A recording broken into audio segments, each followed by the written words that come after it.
ഇന്നത്തെ ഈ രാത്രികാലം നമ്മൾ കേട്ടതായ ദൈവത്തിൻ്റെ വചനങ്ങൾ ഒന്ന് അയവിറക്കി നോക്കുകയാണെങ്കിൽ ഇത്രയും നാളുമായിട്ട് നമ്മൾ ധാരാളം കാര്യങ്ങൾ ഏകദേശം ഒരു 20 ദിവസം 21 എപ്പിസോഡുകൾ തന്നെ റോമാലേഖനത്തോടനുബന്ധിച്ച് നമ്മൾ ചിന്തിക്കുകയുണ്ടായി, അല്ലെങ്കിൽ അതിനെക്കുറിച്ച് ഗ്രഹിക്കുകയുണ്ടായി. അപ്പോൾ ഇതിൻ്റെ എല്ലാം പശ്ചാത്തലത്തിൽ ഇതുവരെ പറഞ്ഞ കാര്യങ്ങളുടെ ഒരു റിവ്യൂ എത്ര പേര് ഓർക്കുന്നുണ്ടെന്ന് എനിക്കറിയത്തില്ല.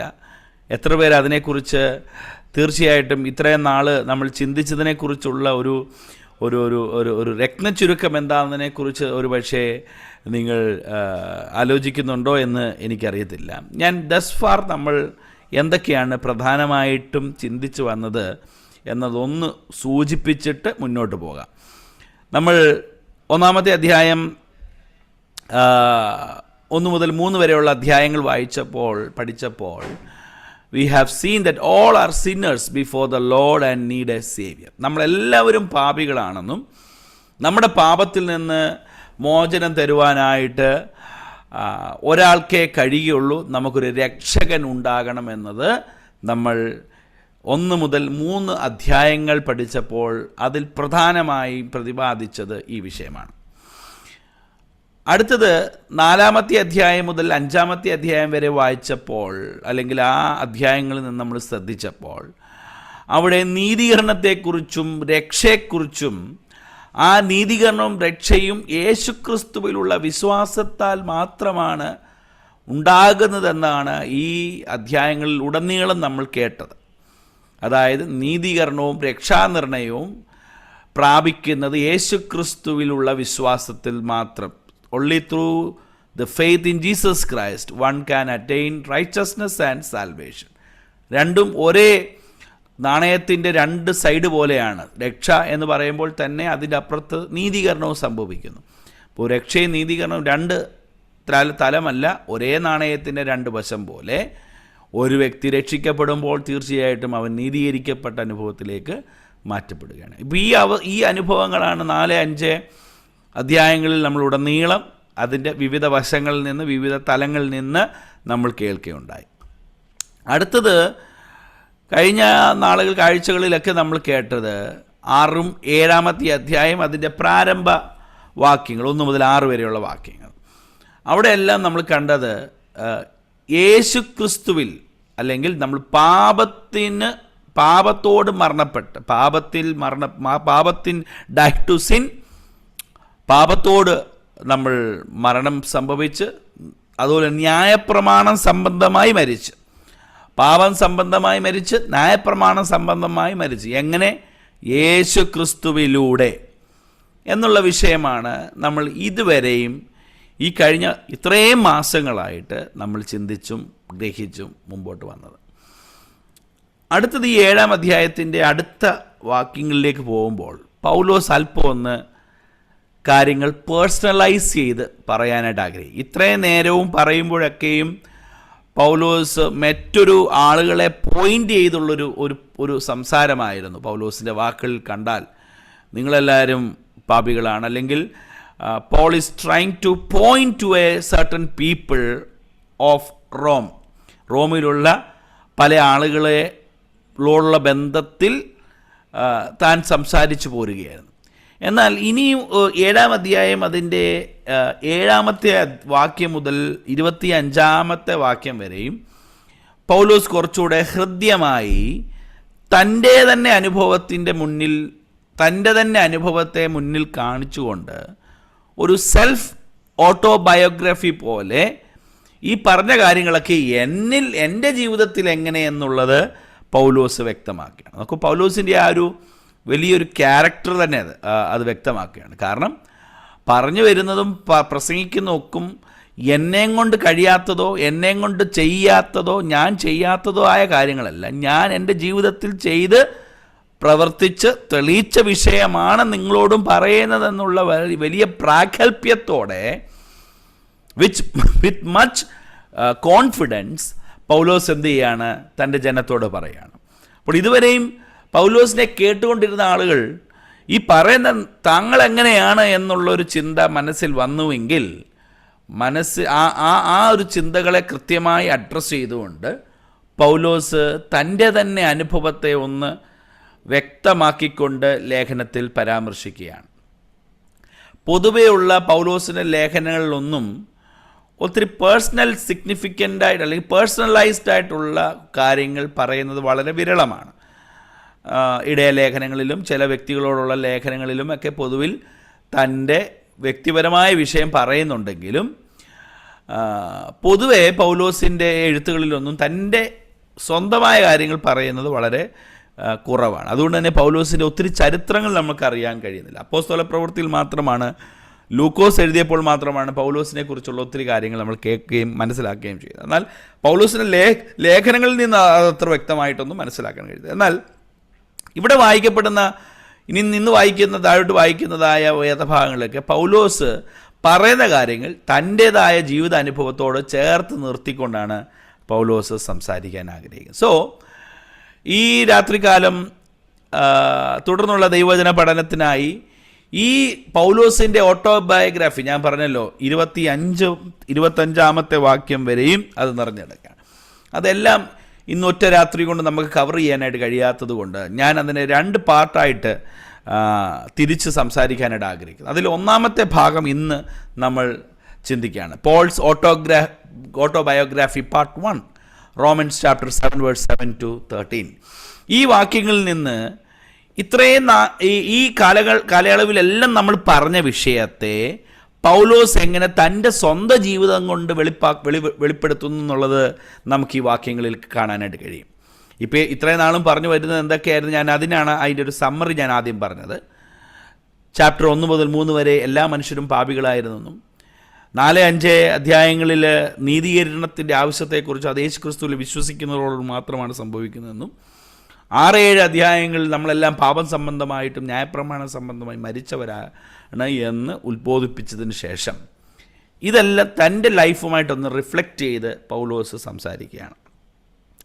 അപ്പോൾ പൗലോസ് തൻ്റെ ജീവിതം വ്യക്തമാക്കുന്നത് അന്ധകാരത്തിൽ നിന്ന്, അല്ലെങ്കിൽ ഒരു പരീശൻ എന്ന നിലയിൽ ന്യായപ്രമാണം സംബന്ധിച്ച് എല്ലാം നന്നായി അറിഞ്ഞിരുന്ന ആ പൗലോസ് സ്റ്റിൽ ഒരു അന്ധകാരത്തിൽ തന്നെ ജീവിക്കുകയാണ്. ന്യായപ്രമാണം അറിയാവുന്ന ആൾ, ന്യായപ്രമാണം ഗ്രഹിച്ചിട്ടുള്ള വ്യക്തി, പഴയ നിയമ അനുഭവങ്ങളെല്ലാം മനസ്സിലാക്കിയിട്ടുള്ള പൗലോസ് താനൊരു അന്ധകാരത്തിൽ തന്നെ തുടരുകയായിരുന്നെന്നും ആ അന്ധകാരത്തിൽ ദൈവം തന്നെ എങ്ങനെയാണ് ഒരു പ്രകാശത്തിലേക്ക് എത്തിച്ചതെന്നുള്ളതും, ഒരു സ്വയം നീതീകരണത്തിൻ്റെ വക്താവും വ്യക്തിയുമായിരുന്ന പൗലോസ് എങ്ങനെയാണ് വിശുദ്ധനായി ദൈവനീതീകരണത്തിൻ്റെ അനുഭവം, ദൈവിക നീതീകരണത്തിൻ്റെ അനുഭവത്തിലേക്ക് എത്തിയെന്നുള്ളതൊക്കെയാണ് നമ്മുടെ ഇന്ന് രാത്രികാലം നമ്മുടെ മുമ്പിലുള്ള ചിന്ത.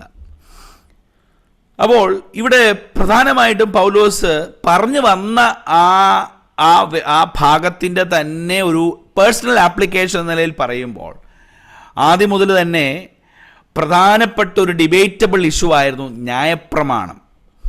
കാരണം റോമാലേഖനം എഴുതുമ്പോൾ യഹൂദ ക്രിസ്ത്യാനികളായ ഒരു കൂട്ടം ജനത്തിൻ്റെ പശ്ചാത്തലത്തിൽ നിന്ന് ഇത് എഴുതുമ്പോൾ ന്യായപ്രമാണത്തോടുള്ള ബന്ധത്തിലുള്ള ഒത്തിരി ചോദ്യങ്ങൾ നിലനിന്നുകൊണ്ടിരുന്നത് കൊണ്ടും ഈ ന്യായപ്രമാണത്തെ തന്നെ ഖണ്ഡിച്ചുകൊണ്ട് 3, 4, 5, 6 അധ്യായങ്ങൾ സംസാരിച്ചതിൻ്റെ വെളിച്ചത്തിലും പൗലോസ് അടുത്ത ഭാഗത്ത് ഈ ന്യായപ്രമാണം തന്നിലെങ്ങനെയാണ് അത് പരിവർത്തിച്ചുകൊണ്ടിരുന്നത് എന്നുള്ളത് താൻ വ്യക്തമാക്കുകയാണ്.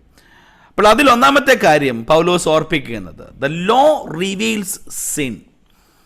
ന്യായപ്രമാണം പാപത്തെ വെളിപ്പെടുത്തുന്ന ഒന്നാണ് എന്ന് സമ്മതിക്കുന്നുണ്ട്. 7-ാമത്തെ വാക്യം വായിക്കുമ്പോൾ ഇങ്ങനെയാണ് നാം ആകയാൽ നാം എന്തു പറയേണ്ടു? ന്യായപ്രമാണം പാപമെന്നോ? ഒരു നാളും അരുത്. എങ്കിലും ന്യായപ്രമാണത്താൽ അല്ലാതെ ഞാൻ പാപത്തെ അറിഞ്ഞില്ല. മോഹിക്കരുതെന്ന് ന്യായപ്രമാണം പറയാതിരുന്നുവെങ്കിൽ ഞാൻ മോഹത്തെ അറിയുകയില്ലായിരുന്നു. സോ ഇവിടെ പൗലോസിൻ്റെ പ്രധാനപ്പെട്ടൊരു വാദം, ഈ ന്യായപ്രമാണമാണ് തന്നെ പാപത്തെക്കുറിച്ച് എന്ത് ചെയ്തത്? ബോധം വരുത്തിയത്, അല്ലെങ്കിൽ പാപത്തെക്കുറിച്ചുള്ള അറിവ് തനിക്ക് നൽകിയത് ഈ ന്യായപ്രമാണമാണ്. അപ്പോൾ തീർച്ചയായിട്ടും പൗലോസ് വളരെ കൃത്യമായിട്ടുള്ള ഒരു നേർരേഖ അതിനകത്ത് വരിക്കുകയാണ്. He is clearly distinguishing the law as well as the sin. So definitely ഇവിടെ എല്ലാവരും പൗലോസിൻ്റെ മുന്നിൽ ഉന്നയിക്കുന്നൊരു ചോദ്യം, നീ പറഞ്ഞു വരുന്നതൊക്കെ ഈ ന്യായപ്രമാണം എല്ലാം എന്താണ്, പാപമാണെന്നാണോ?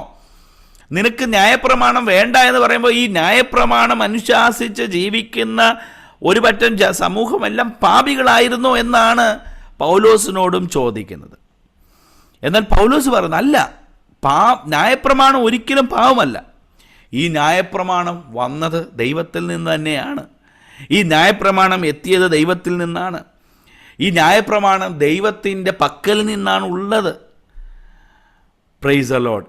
അതുമാത്രമല്ല, പൗലോസ് അതുകൂടെ വ്യക്തമാക്കുകയാണ്, ഈ ന്യായപ്രമാണം ഉള്ളത് കൊണ്ടാണ് പാപം എന്താണെന്നുള്ളത് ഞാൻ അറിഞ്ഞതും.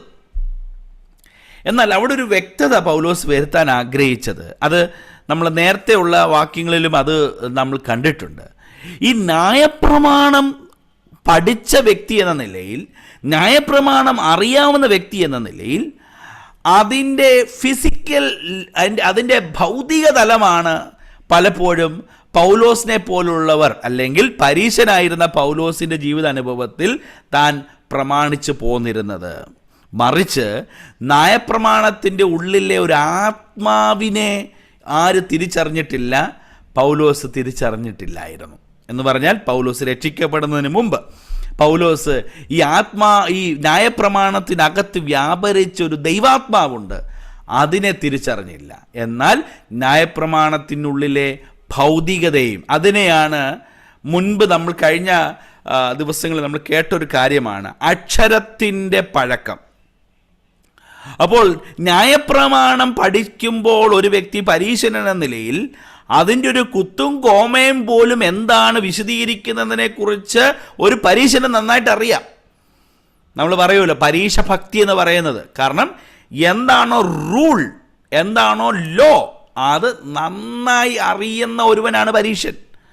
അങ്ങനെയെങ്കിൽ അക്ഷരത്തിൻ്റെ തലത്തിൽ നിന്ന് എന്തൊക്കെയാണോ പഠിക്കാനും ഗ്രഹിക്കാനും കഴിഞ്ഞത് അത് നന്നായി അറിയുന്ന, മറ്റാരെക്കാട്ടിലും നന്നായി അറിഞ്ഞ വ്യക്തിയാണ് പൗലോസ്. എന്നാൽ unfortunately he really missed the spirit that is engaging, revolving, connected with this same law. ഈ ന്യായപ്രമാണത്തോട് ബന്ധപ്പെട്ടുന്ന ആത്മാവിൻ്റെ ശക്തിയെക്കുറിച്ച് പൗലോസ് തിരിച്ചറിഞ്ഞില്ല. അതുകൊണ്ടാണ് പൗലോസ് തന്നെ ഞാൻ മുമ്പേ ഓർപ്പിച്ചതുപോലെ പറഞ്ഞത്, പൗലോസിൻ്റെ വാക്കുകൾ അത് തന്നെയാണ്. അങ്ങനെയാണ് ആ പദം പൗലോസ് പറയുന്നത്, അക്ഷരത്തിൻ്റെ പഴുക്കത്താലല്ല ആത്മാവിൻ്റെ പുതുക്കം. ന്യായപ്രമാണം അക്ഷരം കൊണ്ടുവരുന്നു, അക്ഷരത്തിൻ്റെ തലത്തിൽ നിന്നുകൊണ്ട് ചെയ്യരുത്, ചെയ്യണം, അങ്ങനെ ചെയ്യണം, ഇത് ചെയ്യരുത്, ഇങ്ങനെ വേണം, ഇങ്ങനെയുള്ള ഡൂസ് ആൻഡ് ഡോൺസ് വളരെ കൃത്യമായി ഓർപ്പിക്കുന്നതാണ് ന്യായപ്രമാണം. പൗലോസിനെ സംബന്ധിച്ച് അത് അങ്ങനെ തന്നെ ചെയ്യാൻ ആഗ്രഹിച്ച വ്യക്തിയാണ്. അതുകൊണ്ട് തന്നെയാണ് ന്യായപ്രമാണത്തിന് വിരോധമായി നിൽക്കുന്ന ഒരു കൂട്ടത്തെ ഇവൻ അവരെ പഴയ നിയമ ന്യായപ്രമാണത്തിൻ്റെ വ്യവസ്ഥ അനുസരിച്ച് അതിനെതിരെ നിന്ന് എല്ലാവരെയും കൊന്നുകളയണമെന്നുള്ള ആ ഇസ്രായേലിയ പാരമ്പര്യത്തിൻ്റെ പ്രമാണം പിടിച്ചുകൊണ്ട് മനുഷ്യനെ കൊല്ലുന്നത് പോലും ഒരു വലിയ പാപമാണ് എന്ന് പോലും തിരിച്ചറിയാം. For the cause of law എന്ത് ചെയ്യുന്നു? മനുഷ്യരെ കൊല്ലാൻ വരെ തയ്യാറായി. സ്തേഫാനോസിനെ കൊന്നപ്പോൾ അതിൻ്റെ മൗന അനുവാദം കൊടുത്ത് ദൃക്സാക്ഷിയായി നിന്ന വ്യക്തിയായിരുന്നു പൗലോസ് എന്ന് പറയപ്പെടുന്നു. അപ്പോൾ അതാണ് അക്ഷരം കൊണ്ട് നിയന്ത്രിക്കപ്പെട്ട പൗലോസിൻ്റെ ചിത്രമാണ് അവിടെ കാണുന്നത്. എന്നാൽ ദമസ്കോസിൻ്റെ പടിവാതിക്കൽ വെച്ചുണ്ടായ വെളിപ്പാടാണ് ആ അക്ഷരത്തിൻ്റെ തലത്തെയെല്ലാം മാറ്റിവെച്ചിട്ട് ഒരു ആത്മാവിൻ്റെ തലത്തിലേക്ക് തന്നെ എത്തിക്കുവാനായിട്ട് ഇടയായി തീർന്നത്. Price the Lord.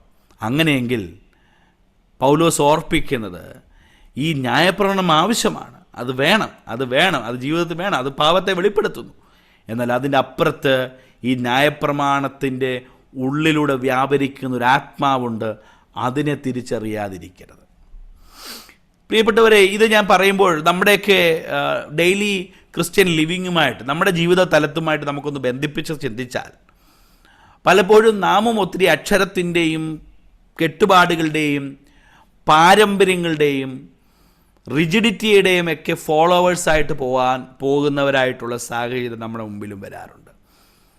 എന്നാൽ നമ്മളെല്ലാം ആ ഒരു ട്രഡീഷൻ്റെയും റൂൾസ് ആൻഡ് റെഗുലേഷൻസിൻ്റെയും ആത്മീയ ജീവിതത്തിനപ്പുറത്ത് ആത്മാവിൻ്റെ ഗൈഡൻസിലുള്ള ഒരു ജീവിതത്തെക്കുറിച്ചാണ് ദൈവാത്മാവ് നമ്മളെക്കുറിച്ച് ആഗ്രഹിക്കുന്നത്.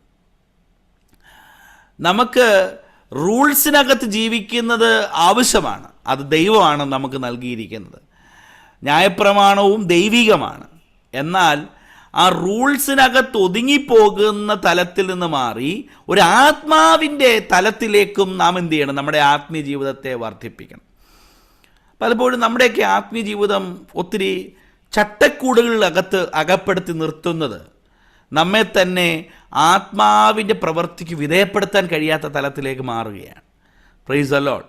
നമ്മളെല്ലാത്തിനും നിയമത്തിൻ്റെയും വരമ്പുകൾ വെച്ച് അടയ്ക്കുമ്പോൾ പലപ്പോഴും ആത്മാവിൻ്റെ ശക്തിക്ക് നമ്മളിൽ പ്രവർത്തിക്കാൻ കഴിയാതെ പോകും.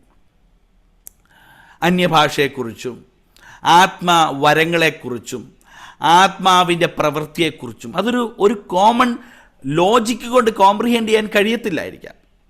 അന്യഭാഷ സംസാരിക്കുന്ന ഒരു ലോക മനുഷ്യൻ അതിനെക്കുറിച്ച് നമുക്ക് എക്സ്പ്ലെയിൻ ചെയ്യാൻ കഴിയുന്ന കാര്യമല്ല. നമ്മുടെ വിശുദ്ധ ജീവിതത്തെക്കുറിച്ചും അതിൻ്റെ അനുഭവത്തെക്കുറിച്ചും ഒക്കെ പറയുമ്പോൾ ഒരു നോമിനൽ വ്യക്തിക്ക് അതിനെക്കുറിച്ച് അതിൻ്റെ ആഴം ഗ്രഹിക്കാനായിട്ട് കഴിയുകയില്ല. പലപ്പോഴും നമ്മുടെ ആത്മീയ ജീവിതത്തെയും നമ്മൾ ഒത്തിരി യുക്തിഭദ്രമായി അതിനെ കെട്ടിയടയ്ക്കുമ്പോൾ, അക്ഷരത്തിൻ്റെ തലത്തിൽ നിന്ന് അതിനെ കെട്ടിയടയ്ക്കുമ്പോൾ ആത്മാവിൻ്റെ ഒരു ഫ്രീ മൂവ്മെൻറ്റ് നമ്മളിൽ സംഭവിക്കാതിരിക്കുന്നു. പൗലോസ് അത് സമ്മതിക്കുകയാണ്. പൗലോസ് അത് വ്യക്തമാക്കുകയാണ്. അക്ഷരം കൊണ്ടാണ് ഞാനിത് ജയിക്കുന്നതെങ്കിൽ, ഇത് വിജയിക്കുന്നതെങ്കിൽ ഇവിടെ പറയുന്ന ഒരു അപ്പോസ്തലന്മാരെക്കാട്ടിലും അല്ലെങ്കിൽ ഒരു അപ്പോസ്തലന്മാരും എൻ്റെ മുമ്പിൽ ജയിക്കത്തില്ല. കാരണം അതുപോലെ പ്രമാണമുള്ളിൽ ഗ്രഹിച്ചിട്ടുള്ള വ്യക്തിയാണ്. എന്നാൽ ഈ പ്രമാണം ദൈവം എനിക്ക് തന്നതാണ്, ദൈവകൃപയാൽ ഞാനത് ഗ്രഹിച്ചതാണ്. എന്നാൽ അതിനകത്തൊരു ദൈവാത്മാവിൻ്റെ വ്യാപാരമുണ്ടാവും. അതിലാണ് പൗലോസ് പറയുന്നത്, ന്യായപ്രമാണം എന്നെ പാപത്തിൻ്റെ അനുഭവത്തെക്കുറിച്ച് ബോധ്യം നൽകി. Price the Lord. അതുകൊണ്ട് 7-ാമത്തെ വാക്യം, എങ്കിലും ന്യായപ്രമാണം അല്ലാതെ ഞാൻ പാപത്തെ അറിഞ്ഞില്ല, മോഹിക്കരുത് എന്ന് ന്യായപ്രമാണം പറയാതിരുന്നെങ്കിൽ ഞാൻ മോഹത്തെക്കുറിച്ച് അറിയുകയില്ലായിരുന്നു. അടുത്തൊരു ഭാഗം വായിക്കുമ്പോഴും അത് തന്നെയാണ് ദൈവത്തിൻ്റെ ആത്മാവ് നമ്മളോടും സംസാരിക്കുന്നത്. സോ പാപത്തെക്കുറിച്ച് നമുക്ക് അറിവ് തന്നത് ഈ ന്യായപ്രമാണം ഉള്ളതുകൊണ്ടാണ്. അടുത്ത ഭാഗം വരുമ്പോൾ ഞാൻ കുറച്ചുകൂടെ എക്സ്പ്ലെയിൻ ചെയ്യാം. അടുത്ത ഭാഗത്ത് 8-ാമത്തെ വാക്യം വായിക്കുമ്പോൾ നമ്മൾ കാണുന്നത് ദ ലോ റിവൈവ്സ് സിൻ, പാപത്തെക്കുറിച്ച് അതിനെ ഉദ്ബോധിപ്പിക്കുന്നു. 8-ാമത്തെ വാക്യം വായിക്കുമ്പോൾ ഇങ്ങനെയാണ് വായിക്കുന്നത്, പാപമോ അവസരം ലഭിച്ചിട്ട് കൽപ്പനയാൽ എന്നിൽ സകലവിധ മോഹത്തെയും ജനിപ്പിച്ച് ന്യായപ്രമാണം കൂടാതെ പാപം നിർജീവമാകുന്നു. അപ്പോൾ പാപം അതിൻ്റെ അവസരം ലഭിക്കുമ്പോൾ ഇൻ എവറി ഒക്കേഷൻ എന്ത് ചെയ്യുന്നു? അത് എന്നിൽ സകലവിധ മോഹത്തെയും ജനിപ്പിക്കുന്നു. ന്യായപ്രമാണം കൂടാതെ പാപം നിർജീവവുമാകുന്നു. അപ്പോൾ ഓരോ തവണയും ഈ ന്യായപ്രമാണമാണ് എന്നിൽ എന്ത് സൃഷ്ടിക്കുന്നത്? പാപത്തെക്കുറിച്ചുള്ള ഒരു റിവൈവൽ, പാപത്തെക്കുറിച്ചുള്ള റിമൈൻഡർ, പാപത്തെക്കുറിച്ച് ബോധിപ്പിക്കുന്നത് എന്നിൽ ചെയ്യുന്നത് ഈ പ്രമാണമാണ്. ഉദാഹരണത്തിന് കുഞ്ഞുങ്ങളോടൊക്കെ നമ്മൾ ചിലപ്പോൾ സാധാരണ പറയുമല്ലോ, മോനെ നീ അങ്ങോട്ട് അത് എടുക്കരുത്, അങ്ങോട്ട് തൊടരുത്, അത് നോക്കരുത് എന്ന് പറയുമ്പോഴാണ് അവർക്കത് തൊടാനുള്ള ടെൻഡൻസി ഉണ്ടാകുന്നത്. അങ്ങോട്ട് പിടിക്കരുതെന്ന് പറയുമ്പോഴാണ് അവിടെ അതെന്താ പിടിച്ചല്ലത് കുഴപ്പമെന്നുള്ളത്. അത് തന്നെ ഏദൻ തോട്ടത്തിന് സംഭവിച്ചത്. ആ പഴം കഴിക്കരുത് പറഞ്ഞപ്പോഴാണ് when there is a law, ആ ലോ മുറിക്കാനായിട്ടുള്ളൊരു ടെൻഡൻസി ഉണ്ടാകുന്നു. അല്ലേ? വണ്ടി ഓടിക്കുമ്പോൾ 60 കിലോമീറ്റർ സ്പീഡ് എന്ന് നമ്മൾ എഴുതി വെച്ചിട്ടുണ്ട്, 80 കിലോമീറ്റർ സ്പീഡ് എന്ന് എഴുതി വെച്ചിട്ടുണ്ട്. എന്നാൽ ആ സ്പീഡ് ലിമിറ്റ് അവിടെ കാണുമ്പോഴാണ് നമ്മൾ വാസ്തവത്തിൽ ലോ ക്രോസ് ചെയ്യുന്നുണ്ടോ, ലോ നമ്മൾ പാലിക്കുന്നുണ്ടോ ഇല്ലയോ എന്നുള്ളതിൻ്റെ ഒരു ചിന്ത നമ്മുടെ ഉള്ളിൽ വരുന്നത്. മൈറ്റ് ബി ഇച്ചിരൂടെ നമുക്കെന്നാൽ പോകാം, എന്നാൽ ഇതൊന്നും ഇല്ലായിരുന്നെങ്കിലോ, ഈ ബോർഡും സൈനും ഒന്നും ഇല്ലായിരുന്നു നമ്മൾ അങ്ങനെ ഒരു ഒഫൻസേ ഇല്ല, അങ്ങനെ ഒരു തെറ്റേ ഉണ്ടാകുന്നില്ല. അപ്പോൾ എവിടെയാണോ നിയമം ഉണ്ടാകുന്നത് അവിടെയാണ് നിയമലംഘനവും സാധ്യമാകുന്നത്. അപ്പോൾ പൗലോസ് അത് വളരെ താത്വികമായിട്ടൊരു ഫിലോസഫിക്കലായിട്ട് തന്നെ പൗലോസ് പറയുകയാണ്. ന്യായപ്രമാണം ഉള്ളത് കൊണ്ട് എനിക്ക് ഈ പാപത്തെക്കുറിച്ചുള്ള മോഹം, പാപമോ അവസരം ലഭിച്ചിട്ട്, when I got an opportunity, അവിടെ പാപത്തിന് ഒരു അവസരം ലഭിച്ചിട്ട് എന്ത് ചെയ്യുക, അത് കൽപ്പനയാൽ സകലവിധ മോഹത്തെയും ജനിപ്പിച്ച് ന്യായപ്രമാണം കൂടാതെ പാപം. അപ്പോൾ ന്യായപ്രമാണം ഉള്ളതുകൊണ്ട് പാപം സാങ്ഷൻ ചെയ്ത് തന്നല്ല, മറിച്ച് ന്യായപ്രമാണം ഉള്ളതുകൊണ്ട് പാപത്തിനെക്കുറിച്ചുള്ള പൂർണ്ണ അറിവ് ഒരാൾക്ക് പ്രാപിക്കാൻ കഴിഞ്ഞു. ന്യായപ്രമാണം പാപം ചെയ്യാനുള്ളൊരു പ്രിലോഗമല്ലായിരുന്നു, ഒരു തുടക്കമല്ലായിരുന്നു. എന്നാൽ ന്യായപ്രമാണം ഉള്ളതുകൊണ്ട് പാപത്തിൻ്റെ ഫുൾനെസ്, പാപത്തിൻ്റെ പൂർണ്ണത മനസ്സിലാക്കാനായിട്ട് കഴിഞ്ഞു എന്ന് പൗലോസ് ഓർപ്പിക്കുകയാണ്. So the law always revives my sin. ചെയ്യരുത്, തുടരുത്, പറയരുതെന്ന് പറയുമ്പോൾ that is creating me a reviveness to do sin എന്ന് പൗലോസ് ഓർപ്പിക്കുക. തൻ്റെ വ്യക്തിപരമായ അനുഭവത്തിൽ നിന്ന് തന്നെയാണ് പൗലോസ് ഇതെല്ലാം പറഞ്ഞു വരുന്നത്. മാത്രമല്ല, മൂന്നാമത്തെ കാര്യം പൗലോസ് പറയുന്നത്, the law ruins a sinner. ഒരു പാപിയെ തകർക്കാനും ഈ ന്യായപ്രമാണത്തിന് കഴിഞ്ഞു. 9-ാമത്തെ വാക്യം വായിക്കുമ്പോൾ, ഞാൻ ഒരു കാലത്ത് ന്യായപ്രമാണം കൂടാതെ ജീവിച്ചിരുന്നു, എന്നാൽ കൽപ്പന വന്നപ്പോൾ പാപം വീണ്ടും ജീവിക്കുകയും ഞാൻ മരിക്കുകയും ചെയ്തു. Price the Lord. താൻ ന്യായപ്രമാണം അനുസരിച്ച് ജീവിച്ചൊരു കാലഘട്ടത്തെക്കുറിച്ച് പറയുകയാണ്.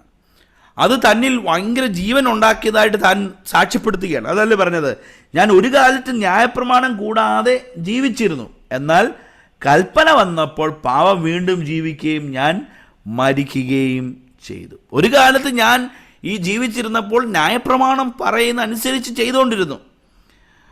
അത് തന്നിൽ ഒരു തോന്നലുണ്ടാക്കി, ഞാൻ വളരെ വിശുദ്ധനാണെന്ന്, ഞാൻ വളരെ പെർഫെക്റ്റ് ആണെന്ന്, ഞാൻ വളരെ ലൈവാണ്, ഞാൻ ദൈവം എന്നെ സ്വർഗത്തിലോട്ട് കൊണ്ടുപോയാൽ എനിക്ക് അവിടെ മുഖ്യാസ്ഥാനം തരുമെന്ന് ഞാൻ വിശ്വസിച്ചിരുന്നു എന്നാണ് പൗലോസ് ഓർപ്പിക്കുന്നത്. അപ്പോൾ ന്യായപ്രമാണം അനുഷ്ഠിച്ചത് കൊണ്ട് താൻ പറയുകയാണ്, താൻ ഒരു കാലത്ത് ഏറ്റവും ശ്രേഷ്ഠനായ വ്യക്തി എന്ന് താൻ ധരിച്ചിരുന്നു.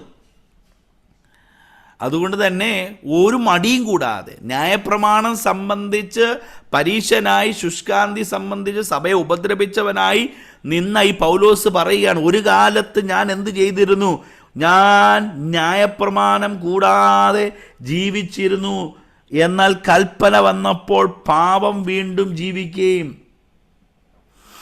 Price the Lord. ആ ഒരു ഫുൾനെസ്സിൽ ഞാൻ ജീവിച്ചു. എന്നാൽ ഒരു നാളിൽ എന്തുണ്ടായി, സ്പിരിറ്റ് ഓപ്പൺ, ആത്മാവ് എന്നെ എന്ത് ചെയ്തു, എൻ്റെ കണ്ണുകളെ തുറന്നപ്പോഴാണ് ഞാൻ മനസ്സിലായത്, ഹല്ലേലൂയ, എന്നിലെ പ്രോബ്ലം എന്താണെന്നും. Price the Lord.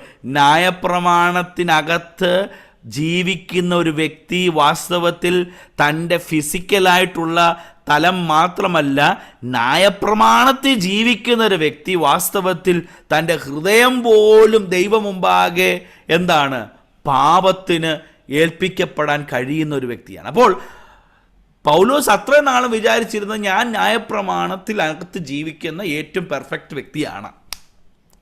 എന്നാൽ യഥാർത്ഥത്തിൽ താൻ മനസ്സിലാക്കിയത് വളരെ വൈകിയാണ്. ന്യായപ്രമാണത്തിനകത്ത് ജീവിക്കുന്ന വ്യക്തിയാണെങ്കിൽ കേവലം ഫിസിക്കലായിട്ടല്ല, അവൻ്റെ അന്തരാത്മാവിൽ പോലും ആ ന്യായപ്രമാണം പ്രവർത്തിക്കാൻ കഴിയണം. അപ്പോൾ അവിടെയാണ് പൗലോസ് പറയുന്നത്, ഈ ന്യായപ്രമാണമെല്ലാം ഒരു അക്ഷരത്തിൻ്റെ തലത്തിൽ മാത്രമാണ് എന്നോട് പ്രവർത്തിച്ചുകൊണ്ടിരുന്നത്. I am just physically experiencing the law. I was not able to experience the law in my spiritual realm. അപ്പം പൗലോസ് താൻ സമ്മതിക്കുകയാണ്.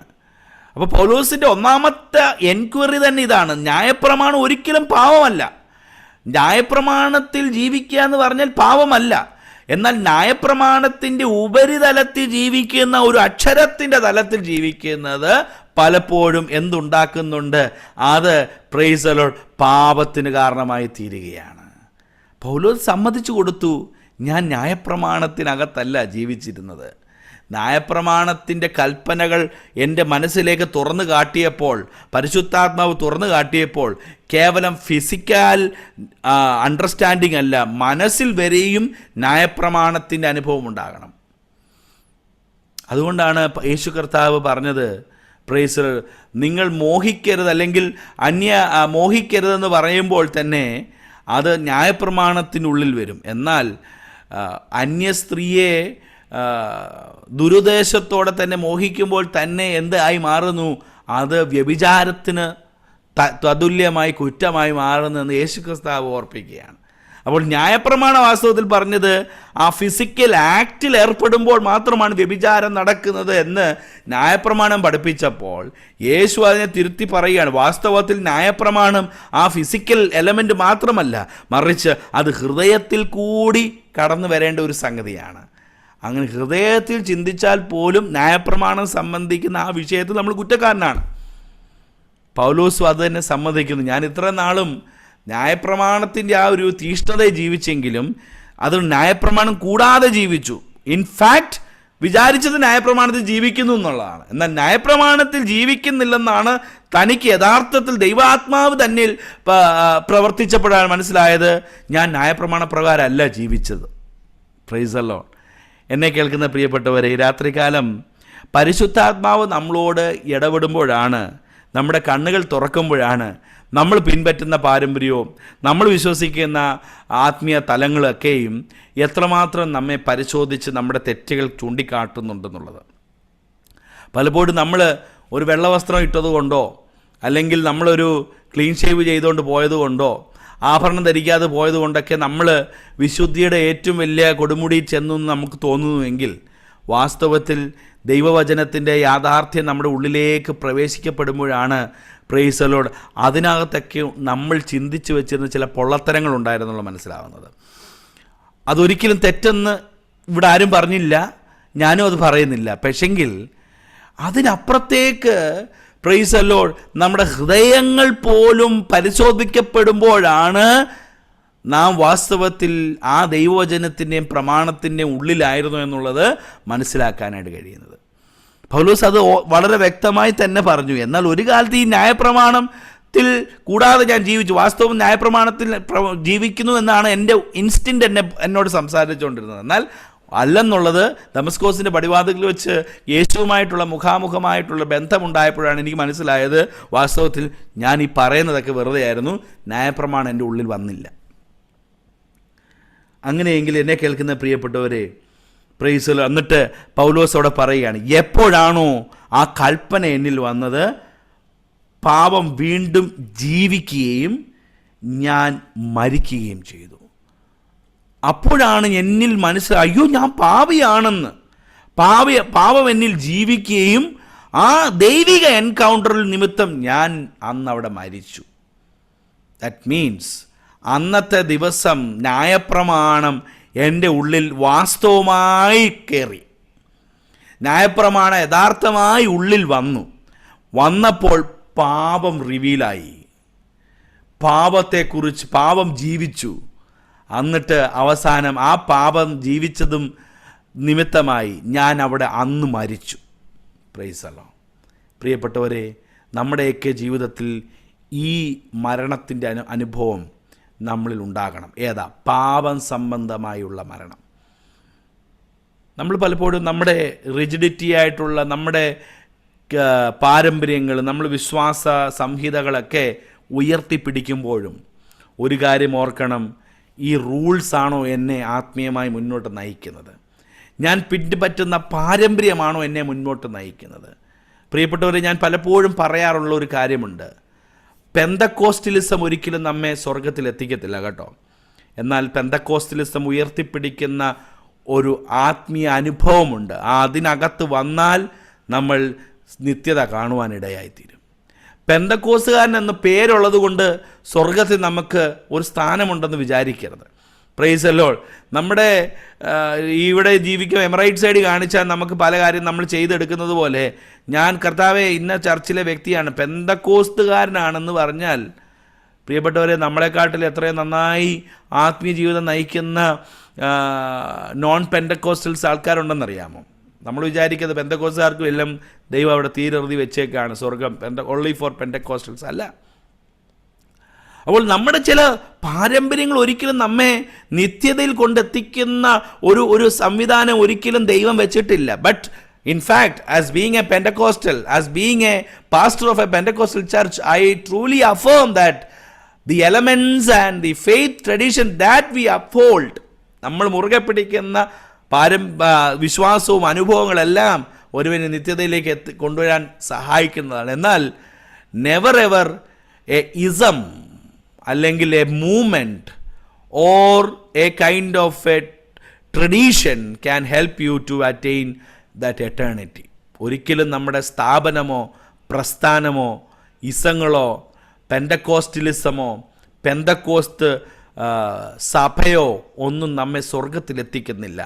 എന്നാൽ ഇതിനകത്ത് കൂടെ സഞ്ചരിക്കുന്ന ഒരു ആത്മതലമുണ്ട്. അത് യഥാർത്ഥമായി അനുഭവിക്കാൻ കഴിയുന്നവർക്ക് ആ നിത്യസ്വർഗം പ്രാപിക്കാനായിട്ട് കഴിയും. അപ്പോൾ നമ്മുടെ ആത്മീയ ജീവിതം പലപ്പോഴും ഈ ഒരു പാരമ്പര്യത്തിനകത്ത് നിന്നുകൊണ്ട് അളക്കുമ്പോൾ നമ്മൾ വാസ്തവത്തിൽ പൗലോസിനും അത് തന്നെ ആ തെറ്റ് പറ്റിയെന്നുള്ളത് പൗലോസ് വ്യക്തമാക്കിയ. പൗലോസ് പറയണേ, ഒരു കാലത്ത് ന്യായപ്രമാണം കൂടാതെ ജീവിച്ചിരുന്നു, എന്നാൽ കൽപ്പന വന്നപ്പോൾ, എന്നാൽ പരിശുദ്ധാത്മാവിൻ്റെ നിയോഗം വന്നപ്പോൾ, അതിനാണ് കൽപ്പന വന്നപ്പോൾ പാപം എന്നിൽ ഉണ്ടെന്നുള്ളത് തിരിച്ചറിഞ്ഞത്. ഇന്ന് രാത്രികാലം എൻ്റെയും നിങ്ങളുടെയും ജീവിതത്തിൽ ആ പരിശുദ്ധാത്മാവിൻ്റെ ഇടപെടൽ സംഭവിക്കുമ്പോൾ വാസ്തവത്തിൽ ആ ഒരു വലിയ അനുഭവത്തിലേക്ക് നമുക്കൊന്ന് പ്രവേശിക്കാനായിട്ട് കഴിയണം. മാത്രമല്ല 10ാമത്തെ വാക്യം താൻ വീണ്ടും പറയുന്നു, ഇങ്ങനെ ജീവനായി ലഭിച്ചിരുന്ന കൽപ്പന എനിക്ക് മരണഹേതുവായി തീർന്നു എന്ന് ഞാൻ കണ്ടു. Price the Lord. ദൈവത്തിൽ ആശ്രയിച്ചതുകൊണ്ട് അവന് നിത്യതയുള്ളോളം എത്തിക്കാൻ കഴിയുന്ന ജീവിതത്തിൻ്റെ അനുഭവത്തിലേക്ക് താൻ എത്തിയപ്പോൾ അവസാനത്തിൽ താൻ പറയുകയാണ്, ഈ ന്യായപ്രമാണം എനിക്ക്, പ്രൈസ് ദി ലോർഡ്, എന്നിലെ പരാജയവും എൻ്റെ മരണവും എൻ്റെ നിത്യതയെക്കുറിച്ചുമുള്ള അല്ലെങ്കിൽ നരകത്തെക്കുറിച്ചുള്ള അനുഭവങ്ങൾ എന്നിൽ കൊണ്ടുവന്നു. അപ്പോൾ നമ്മുടെ പാരമ്പര്യങ്ങൾ ഒരിക്കലും ഇങ്ങനെ ജീവനായി ലഭിച്ചിരുന്ന കൽപ്പന എനിക്ക് മരണഹേതുവായി തീർന്നു എന്ന് ഞാൻ കണ്ടു. എപ്പോൾ ഈ ദൈവിക ആത്മാവിലുള്ള ജീവിതം എനിക്ക് വെളിപ്പെട്ടു വന്നപ്പോൾ വാസ്തവത്തിൽ പ്രൈസ് ദി ലോർഡ് എന്താ സംഭവിച്ചത്? എന്നിലൊരു മരണമുണ്ടായി. Praise the lord. ഹല്ലേലൂയ. നിത്യതയോളം എത്തുന്ന ഒരനുഭവം എന്നിലുണ്ടായി. എന്നെ കേൾക്കുന്ന പ്രിയപ്പെട്ടവരെ, ഈ രാത്രികാലം ഒരിക്കലും ന്യായപ്രമാണത്തിൻ്റെ ആ കെട്ടുകൾ, അതിൻ്റെ റിജിഡിറ്റി നമ്മളെ വീണ്ടും പാപത്തിലേക്ക് നയിക്കും. എന്നാൽ ന്യായപ്രമാണത്തിൻ്റെ പൂർണ്ണതയാണ് നമ്മെ വാസ്തവമായി നിത്യതയിലേക്ക് എത്തിക്കുന്നത്. അപ്പോൾ പൗലോസ് പരിശുദ്ധാത്മാവിനെ വളരെ കൃത്യമായി പറഞ്ഞു, ന്യായപ്രമാണം വേണം, അത് ദൈവമാണ് തരുന്നത്. എന്നാൽ ന്യായപ്രമാണം ഒരുപക്ഷെ അതിൻ്റെ ഉപരിതലത്തിൽ മാത്രം ചിന്തിച്ചുകൊണ്ടിരുന്നാൽ അത് നമ്മെ പാപിയാക്കി മാറ്റും. നമ്മുടെ ജീവിത അനുഭവത്തിനോട് ഞാൻ ബന്ധപ്പെടുത്തി ചിന്തിച്ചാൽ, നമ്മുടെ സഭ, നമ്മുടെ പെന്തക്കോസ്റ്റൽ അനുഭവമാണ് വലുതെന്ന് പറഞ്ഞ് നമ്മൾ ഉയർത്തിപ്പിടിച്ച് നിർത്തിയാൽ ഒരുപക്ഷെ നമ്മൾ അറിയാതെ പല തെറ്റുകളിലേക്ക് വീഴും. എന്നാൽ അതിനപ്പുറത്ത് ദൈവത്തിൻ്റെ ആത്മാവ് ഇതിനകത്തൂടെ എന്നിൽ ചില ക്രിയകൾ ചെയ്യാനായി ദൈവാത്മാവിന് വേണ്ടി വിധേയപ്പെടുത്തുമ്പോൾ ആണ് വാസ്തവത്തിൽ നമ്മൾ വിശ്വസിക്കുന്ന പെന്തക്കോസ്ത് അനുഭവം നമ്മെ രക്ഷയിലേക്ക് കൊണ്ടുവരുന്നത്. അവസാനമായി അതിൻ്റെ 12-13 വരെയുള്ള വാക്യങ്ങളിലൂടെ നാം ശ്രദ്ധിക്കുമ്പോൾ 12 മുതൽ 12-13 ഈ ന്യായപ്രമാണം എന്ത് നൽകുന്നു? ഇറ്റ് റിഫ്ലക്ട്സ് സിൻ, പാപത്തെ പ്രതിഫലിപ്പിക്കുന്നു. 12ാമത്തെ വാക്യം, ആകയാൽ ന്യായപ്രമാണം വിശുദ്ധം, കൽപ്പന വിശുദ്ധം, ന്യായവും നല്ലതും തന്നെ. Everything is good, law is good. എന്നാൽ ഈ ന്യായപ്രമാണം എല്ലാം നല്ലത് തന്നെ. ആർക്കാണത് തിന്മയാകുന്നതെന്ന് ചോദിച്ചാൽ, ന്യായപ്രമാണത്തിനുള്ളിൽ ജീവിക്കാതെ അതിനെ എതിർക്കുന്നവർക്ക് ഇത് തിന്മയായി മാറും. ന്യായപ്രമാണത്തിന് എതിരെ നീങ്ങുന്നവർക്ക് പാപം ചെയ്യാനുള്ള അനുഭവം ഉണ്ടാകും. ന്യായപ്രമാണത്തിന് വിരുദ്ധമായി ജീവിക്കുന്നവർക്ക് പാപം ചെയ്യാൻ, അതിനെ ഒഫൻഡ് ചെയ്യുന്നവർക്കാണ് പ്രശ്നം. അപ്പോൾ ന്യായപ്രമാണം വേണം, വിശുദ്ധ ജീവിതം അതിനകത്തുണ്ട്. ന്യായപ്രമാണത്തിനകത്ത് തന്നെ ന്യായമായ കാര്യം തന്നെയാണ്. എന്നാൽ അതിനെ പാലിക്കാതിരിക്കുന്നവർക്ക് ദൈവം ശിക്ഷാവിധി ഒരുക്കിയിട്ടുണ്ട്. അപ്പോൾ പിശാച് എന്താ ചെയ്തെന്നറിയാമോ? അതിൻ്റെ 13-ാമത്തെ വാക്യത്തിൽ പൗലോസ് വ്യക്തമായി പറയുന്നു, എന്നാൽ ന്യായമായുള്ളത് എനിക്ക് മരണകരമായി തീർന്നിരുന്നു എന്നോ. ഏതെങ്ങനെയാ? ഒരു ഭാഗത്ത് ന്യായമാണെന്ന് പറഞ്ഞ ഈ ന്യായപ്രമാണം എനിക്ക് എങ്ങനെ തിന്മയായി മാറി? ഒരു നാളും അരുത്, അങ്ങനെ സംഭവിക്കരുത്. എന്നാൽ പാപമത്തെ എന്നെ എന്തിന് മരണമായി തീർന്നത് അത് ന്യായമുള്ളതിനെ കൊണ്ട് എനിക്ക് മരണം ഉളവാക്കിയതിനാൽ പാപമെന്ന് തെളിയേണ്ടതിന് കൽപ്പനയാൽ അത്യന്തം പാപമായി തീരേണ്ടതിന് തന്നെ. സോ അവിടെയാണ് പൗലോസ് ആ മിസ്റ്റേക്ക് വെളിപ്പെടുത്തിയത്. ന്യായപ്രമാണം നല്ലത്, ന്യായപ്രമാണം നന്ന്, അത് നല്ലത് തന്നെ. എന്നാൽ ഈ ന്യായപ്രമാണത്തെ ഉപയോഗിച്ചുകൊണ്ട് പിശാച് അതിനെ ട്വിസ്റ്റ് ചെയ്തു. ഏദൻ തോട്ടത്തിലെ അനുഭവം ഓർത്ത് നോക്കിക്കേ. ഏദൻ തോട്ടത്തിൽ ദൈവം കൊടുത്ത റൂൾ, നിങ്ങൾ ഈ മരത്തിൻ്റെ വൃക്ഷഫലം എന്ത് ചെയ്യരുത്, ഈ വൃക്ഷഫലം കഴിക്കരുത്, പ്രമാണം ഒരിടത്തുണ്ട്. എന്നാൽ ആ പ്രമാണത്തെ തന്നെ പിശാച് മനുഷ്യഹൃദയങ്ങളിൽ അങ്ങനെ തന്നെയോ ആ ന്യായപ്രമാണം തനിക്കൊരു പാപത്തിന് ഹേതുവാക്കി അതിനെ മാറ്റി. ആ പരാജയം ആ ഏദൻ തോട്ടം മുതൽ ഇങ്ങനെ തുടർന്നുകൊണ്ടിരിക്കുകയായിരുന്നു. എവിടേക്കോ പ്രമാണമുണ്ടായിരുന്നു, ആ പ്രമാണത്തെ ദുഷ്ടനായവൻ പാപത്തിന് കാരണമാക്കി തീർത്തു. അതുകൊണ്ടാണ് പൗലോസ് വളരെ വ്യക്തമായി പറഞ്ഞു, ന്യായപ്രമാണം വേണം, ന്യായപ്രമാണം നല്ലത്, അത് ന്യായപ്രമാണം വിശുദ്ധമാണ്, കൽപ്പനയും വിശുദ്ധമാണ്, ന്യായവുമാണ്. എന്നാൽ ഈ ന്യായമായത് എങ്ങനെ എനിക്ക് പാപമായി തീർന്നു? ആദ്യം തൊട്ടേ പൗലോസ് അതിനെ ഖണ്ഡിക്കുകയാണ്. ഈ ന്യായപ്രമാണം നമുക്ക് പാപത്തിന് കാരണമായി തീർന്നു എങ്ങനെ എന്ന് ചോദിച്ചതിന് വളരെ വ്യക്തമായി തൻ്റെ അനുഭവത്തിൽ, നിന്റെ ജീവിത അനുഭവത്തിൽ ചാലിച്ചുകൊണ്ട് തന്നെ താൻ പറയുകയാണ്, പ്രൈസ് ദി ലോർഡ്, ഹല്ലേലൂയ. എന്നാൽ ന്യായമായുള്ളത് എനിക്ക് മരണകാരണമായി തീർന്നത് എന്നോ, ഒരു നാളും അങ്ങനെ ആകരുത് എന്ന് ആഗ്രഹിച്ചു. എന്നാൽ പാപമത്രേ മരണമായി തീർന്നത്. അപ്പോൾ ന്യായപ്രമാണം ഒരു തെറ്റല്ല, ന്യായപ്രമാണം ഒരു മിസ്റ്റേക്കൺ പ്രോസസ് അല്ല. ന്യായപ്രമാണം ഒരിക്കലും ദൈവത്തിൻ്റെ വിശുദ്ധിക്ക്, ദൈവിക പ്രമാണത്തിന് വിരുദ്ധമല്ല. എന്നാൽ അതിനകത്ത് വ്യാപരിച്ച ഒരു തെറ്റുണ്ട്, അത് മറ്റൊന്നുമല്ല, അത് പാപമാണ്. അപ്പോൾ ഈ പാപം എന്ത് ചെയ്തെന്നാണ് പറയുന്നത്? എനിക്ക് ഈ പാപം അവിടെ പറയുന്നത് അത് നന്മയുള്ളതിനെ കൊണ്ട് എനിക്ക് മരണമുളവാക്കിയതിനാൽ പാപമെന്ന് തെളിയേണ്ടതിനും കൽപ്പനയാൽ അത്യന്തം പാപമായി തീരേണ്ടതിനും തന്നെ. അപ്പോൾ ദൈവം നമുക്ക് നല്ലതിന് വേണ്ടി തന്ന പ്രമാണത്തെ അതിനകത്തെ പാപത്തിൻ്റെ അനുഭവം, ആ പ്രമാണത്തെ അതിൻ്റെ ഉദ്ദേശത്തിൽ നിന്ന് മറിച്ചിട്ട് നമ്മളിൽ പാപത്തിൻ്റെ അനുഭവത്തെ പെരുക്കി. ഇസ്രായേൽ ജനത്തിനും അത് തന്നെയാണ് സംഭവിച്ചത്. ഈ രാത്രികാലം അത് നിങ്ങൾക്ക് വ്യക്തമായെന്ന് എനിക്കറിയാം. ഇസ്രായേൽ മക്കൾ മിസ്രൈമിലൂടെയും സഞ്ചരിച്ച് വാഗ്ദത്ത നാട് പ്രാപിച്ച് വന്ന ദൈവം കൊടുത്ത പ്രമാണമാണ് ഈ യഹൂദ ജനം പ്രമാണിച്ചത്. ദൈവം കൊടുത്ത പ്രമാണമാണ് യേശുവിൻ്റെ കാലത്തും പരീശന്മാരും എല്ലാം പ്രമാണിച്ചത്. ഈ ദൈവം തന്നെ മോശ മുഖാന്തരം കൊടുത്ത പ്രമാണമാണ് അനുസരിച്ചാണ് ഈ പരീശന്മാർ ജീവിച്ചത്. അപ്പോൾ അവർക്ക് തന്നെ സ്വയം ഒരു ചോദ്യമുണ്ടായി, എടാ, ദൈവം തന്ന പ്രമാണം, ദൈവം തന്ന ന്യായപ്രമാണം, ദൈവം എഴുതി തന്ന ന്യായപ്രമാണം അനുസരിച്ച് ഞങ്ങൾ കുറ്റക്കാരനായോ? പൗലോസിനോട് അത് തന്നെയാണ് വളരെ യുക്തിഭദ്രമായിട്ട് പരീശന്മാർ ചോദിക്കുകയാണ്. നമ്മൾ വിശ്വസിക്കുന്ന ദൈവം, യഹോവയായ ദൈവം, നമ്മുടെ പിതാക്കന്മാർക്ക് കൊടുത്തതായ ന്യായപ്രമാണം, അത് ഒരു സുപ്രഭാതത്തിൽ വന്നിട്ട് നീ അതെല്ലാം തെറ്റാണെന്നും അതല്ല ഇതാണെന്ന് പറയുന്നതിന് അർത്ഥം എന്താണെന്ന് ചോദിച്ചു. അപ്പോൾ അന്നും ഇന്നും പറഞ്ഞ ദൈവം ഒരാൾ തന്നെയല്ലേ എന്ന ചോദ്യമാണ് പൗലോസിനോട് ആളുകൾ ചോദിച്ചത്. അപ്പോൾ പൗലോസ് വ്യക്തമാക്കുകയാണ്, ന്യായപ്രമാണത്തിന് ഒരു കുഴപ്പം ഉണ്ടായിട്ടില്ല, ന്യായപ്രമാണം നല്ലത് തന്നെ, ദൈവം തന്നെയാണ് തന്നത്, ന്യായപ്രമാണം ഉള്ളതുകൊണ്ടാണ് പാപത്തെക്കുറിച്ച് എനിക്ക് ബോധ്യം വരുന്നത്. എന്നാൽ ഈ ന്യായപ്രമാണം പലപ്പോഴും എന്നിൽ ചില ലിമിറ്റേഷൻസ് ഉണ്ടാക്കി, എന്നിൽ പാപം ചെയ്യാനുള്ള ലൂപ്പ് ഹോൾ അതിനകത്ത് ഉണ്ടാക്കി.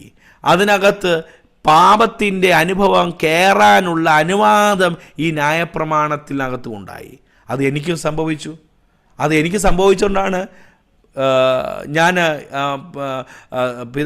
അധികാരപത്രം മേടിച്ചിട്ട് എല്ലാവരെയും കൊല്ലാനുള്ള സംഗതിയുമായിട്ട് എത്തിയത്. കാരണം എൻ്റെ ഉള്ളിലെ പ്രമാണം, എൻ്റെ ഉള്ളിലെ പ്രമാണത്തിൻ്റെ ശക്തിയാണ് എന്നെ അതിനെല്ലാം പ്രേരിപ്പിച്ചത്. എന്നാൽ എപ്പോഴാണ് വാസ്തവത്തിൽ ന്യായപ്രമാണം ഉള്ളിൽ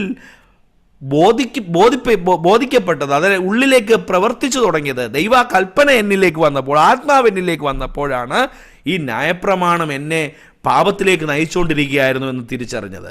അവിടെ വെച്ച് എനിക്കൊരു മരണമുണ്ടായി. ആ മരണമാണ് എന്നെ ന്യായപ്രമാണത്തിൻ്റെ നന്മയിലേക്ക് എന്നെ കൊണ്ടുപോയതെന്ന് പൗലോസ് വ്യക്തമാക്കുകയാണ്. ഈ രാത്രികാലവും ഞാനും നിങ്ങളും വിശ്വസിക്കുന്ന നല്ല ആത്മീയ അനുഭവങ്ങളും നമ്മുടെ പാരമ്പര്യങ്ങളും നമ്മുടെ വിശ്വാസ അനുഭവങ്ങളും നമ്മൾ കേട്ടതും നമ്മുടെ പിതാക്കന്മാർ നമുക്ക് പകർന്നു തന്നതെല്ലാം നല്ലതാണ്. Praise the lord. കേരളക്കരയിൽ പെന്തക്കോസ്ത് അനുഭവത്തിൻ്റെ തുടക്കക്കാരെന്ന നിലയിൽ അനവധി പിതാക്കന്മാർ നമുക്ക് വരച്ചു കാട്ടിയ ആത്മീയ ബോധനങ്ങളൊക്കെ ഏറ്റവും നല്ലതാണ്. അത് പ്രമാണിച്ച് നമുക്ക് മുന്നോട്ട് ജീവിക്കാനൊക്കെ ദൈവം നമുക്ക് അവസരം നൽകി. എന്നാൽ അവിടെയെല്ലാം അത് പാപത്തിന് ഹേതുവാകത്തക്ക നിലയിൽ ഏതെങ്കിലും അതിനകത്ത് കയറിക്കൂടിയെങ്കിൽ നമ്മൾ ഈ പറയുന്ന നമ്മുടെ പിതാക്കന്മാർ നമുക്ക് പകർന്നു തന്ന ഈ പാരമ്പര്യവും വിശ്വാസ അനുഭവങ്ങളെല്ലാം എന്തായി മാറുകയാണ്? അത് പാപത്തിൻ്റെ പരിണതഫലമായി മാറുകയാണ്. ഇന്ന് രാത്രികാലം നമുക്കൊരു തിരിച്ചറിവിലേക്കാണ് എത്തേണ്ടത്. യേശു ക്രിസ്തുവിൻ്റെ രക്തത്താൽ വിലയ്ക്ക് വാങ്ങിയ നമുക്ക് പാരമ്പര്യ ശക്തികളോ പാരമ്പര്യ അനുഭവങ്ങളോ പ്രസ്ഥാനത്തിൻ്റെ അനുഭവങ്ങളോ പ്രസ്ഥാനത്തിൻ്റെ രാഷ്ട്രീയമോ ഒന്നുമല്ല നമ്മെ നിത്യതയിലെത്തിക്കുന്നത്. അതിനപ്പുറത്തേക്കുള്ള ആ തങ്കച്ചോരയാൽ രക്ഷിക്കപ്പെട്ടതിൻ്റെ അനുഭവമാണ് നമ്മെ നിത്യതയിലേക്ക് എത്തിക്കുന്നത്. ആ അനുഭവത്തിലേക്ക് വരാനായിട്ട് ഇത് രാത്രികാലം എത്ര പേർക്ക് തങ്ങളെ തന്നെ ഒന്ന് സമർപ്പിക്കാനായിട്ട് കഴിയും? ഞാൻ 4 കാര്യങ്ങളാണ് ഈ വേദഭാഗത്തിൽ നിങ്ങളോട് ഓർപ്പിച്ചത്. പൗലോസ് തൻ്റെ വ്യക്തിപരമായ ജീവിതത്തിൽ നിന്ന് ചാലിച്ച് താൻ പറയുകയാണ്. ഈ ന്യായപ്രമാണം പാപത്തെക്കുറിച്ച് ബോധ്യം വരുത്തി. ഈ ന്യായപ്രമാണം പാപത്തെ റിവൈവ് ചെയ്തു തന്നു. ഈ ന്യായപ്രമാണം തന്നെ പാപിയെയും നശിപ്പിക്കാനായിട്ട് കഴിഞ്ഞു. ഈ ന്യായപ്രമാണം പാപത്തെ എന്ത് ചെയ്യുന്നുണ്ട്? റിഫ്ലക്റ്റ് ചെയ്യുന്നുണ്ട്. അപ്പോൾ ഒരു സാധനം തന്നെ, ഒരു സംഗതി തന്നെ ഏത് നിലയിലാണോ അതിനെ ഉപയോഗിച്ചത്, തിരിച്ചറിഞ്ഞത്, അതിനകത്തെ ആത്മീയ തലത്തെ തിരിച്ചറിയാതിരുന്നത് പൗലോസിൻ്റെ ജീവിതത്തെ പരാജയമായി. അതുകൊണ്ട് തന്നെയാണ് ആദ്യം ഞാൻ പറഞ്ഞത്, പൗലോസ് ഒരു പരീശൻ്റെ കണ്ണിലൂടെ ഈ ന്യായപ്രമാണത്തെ നോക്കിയപ്പോൾ അതവനെ പാപത്തിലേക്ക് എത്തിച്ചു. എന്നാൽ ഈ പൗലോസ് തന്നെ ഈ ന്യായപ്രമാണത്തെ ഒരു വിശുദ്ധൻ്റെ കണ്ണിലൂടെ കണ്ടപ്പോൾ, ദൈവാത്മാവിനാൽ ശുദ്ധീകരിക്കപ്പെട്ട മാനസാന്തരപ്പെട്ടവൻ്റെ കണ്ണിലൂടെ കണ്ടപ്പോൾ, ഈ ന്യായപ്രമാണം അവന് നിത്യതയുടെയും നന്മയുടെയും അനുഭവങ്ങൾ ഉണ്ടാക്കി തന്നു. നമ്മളിൽ വലിയൊരു സത്യമാണത് വിളിച്ചറിയിക്കുന്നത്. രാത്രികാലം നമ്മുടെ ഉള്ളിലൊക്കെ പകർന്നിരിക്കുന്ന ദർശനം, ആത്മീയ ദർശനം, അതിനെ പിശാചിന് വേണമെങ്കിൽ പാപത്തിൻ്റെ വഴിയിലേക്ക് തിരിച്ചുവിടാൻ കഴിയും. എന്നാൽ നമ്മൾ പ്രാപിച്ചിരിക്കുന്ന ദർശനം യഥാർത്ഥമായ ആത്മാവിൻ്റെ നടത്തിപ്പിന് വേണ്ടി വിധേയപ്പെടുത്തുമ്പോൾ അത് നമ്മെ നിത്യതയോളം എത്തിക്കും. അത് നമുക്ക് മാനസാന്തരത്തിൻ്റെയും രക്ഷയുടെയും മറ്റുള്ളവർക്ക് നന്മയ്ക്കും കാരണമായി തീരും. പ്രിയപ്പെട്ടവരെ, അതുകൊണ്ട് പലപ്പോഴും ഞാൻ സാധാരണ പറയാറുണ്ട്, നമ്മുടെ ഇടയിൽ തന്നെയാണ് ഈ ഡ്യുവാലിറ്റി ഒത്തിരി വ്യക്തമാകുന്നത്. വിശുദ്ധി നമ്മൾ സംസാരിക്കുകയും പറയുകയും എടുക്കുകയും എല്ലാം ചെയ്യുന്നു. എന്നാൽ പറയുന്ന അതേ തലത്തിൽ നിന്നുകൊണ്ട് നമുക്ക് പാപത്തിൻ്റെ അനുഭവങ്ങളും നമ്മുടെ ജീവിതത്തിൽ കണ്ടുവരികയാണ്. നമ്മൾ കാണിക്കുകയും പ്രതിഫലിപ്പിക്കുകയും ചെയ്യുന്നു. അപ്പോൾ നമ്മൾ കേട്ടതും കണ്ടതും എല്ലാം പ്രൈസ് ദി ലോർഡ് അതിൻ്റെ പാപത്തിൻ്റെ ഒരു പടിയിലേക്ക് കൊണ്ടുപോകാൻ അനുവദിക്കാതെ നമ്മൾ കേട്ട നന്മകളും നല്ലതുമെല്ലാം നിത്യതയിൽ നമ്മെ എപ്പോഴും ദൈവാത്മാവിൻ്റെ ശക്തിയുടെ ബലത്തോടുകൂടി നിത്യതയോളം എത്തിക്കാൻ കഴിയുന്നതാണ് ഏറ്റവും ശ്രേഷ്ഠമേറിയ കാര്യം. അങ്ങനെ ഒരു ആത്മീയതലം ഉണ്ടായി വരാനായിട്ടാണ് ദൈവം ഈ രാത്രികാലം നമ്മെക്കുറിച്ച് ആഗ്രഹിക്കുന്നത്. അതിനായിട്ട് നമ്മുടെ ഹൃദയങ്ങളെ ദൈവസന്നിധിയിൽ സമർപ്പിക്കാമോ? നമുക്ക് ദൈവസന്നിധിയിൽ പ്രാർത്ഥിപ്പാനായിട്ടും ഇടയാകട്ടെ. Praise the lord. Hallelujah, hallelujah, hallelujah, hallelujah, hallelujah, hallelujah.